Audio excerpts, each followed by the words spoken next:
શહેરની તો વડનગરમાં ચાંદીપુરા વાયરસના 3 કેસ નોંધાયા। દર્દીઓમાં 2 પુરુષ અને 1 મહિલા દર્દીનો સમાવેશ થયો છે।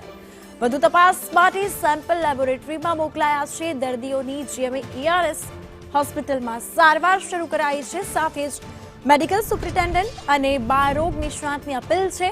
નિષ્ણાત દ્વારા વાયરસના લક્ષણો અંગે માહિતગાર કરાયા છે। બાળકોમાં તાવ, ઉલટી, આંચકી કે બેભાન જેવા લક્ષણો અને આ લક્ષણો જણાતા નજીકની હોસ્પિટલમાં પહોંચવું જોઈએ તેવું આરોગ્ય વિભાગ દ્વારા પણ અપીલ કરવામાં આવી છે। ચાંદીપુરા વાયરસના 3 શંકાસ્પદ કેસીસ અત્યારે અમારી હોસ્પિટલમાં સારવાર હેઠળ છે, જેમાં એક પેશન્ટનો રિપોર્ટ હાલમાં પોઝિટિવ આવેલ છે અને સઘન સારવાર હેઠળ PICUમાં દાખલ છે અને જેનું સ્થિતિ અત્યારે સુધારા ઉપર છે।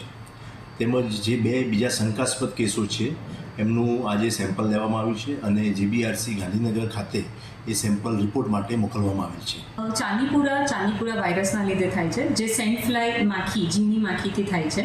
સેન્ટ ફ્લાય માખી અમને જે પોલા ઘર હોય છે, એની જે લીપણવાળા ઘર હોય છે એની વચ્ચેની જગ્યાઓમાં મળતી હોય છે અને બાળકોને જે લોકોએ ફૂલ સ્લીવ્સના કપડાં ન પહેર્યા હોય એવા બાળકોને કરડવાથી થતી હોય છે।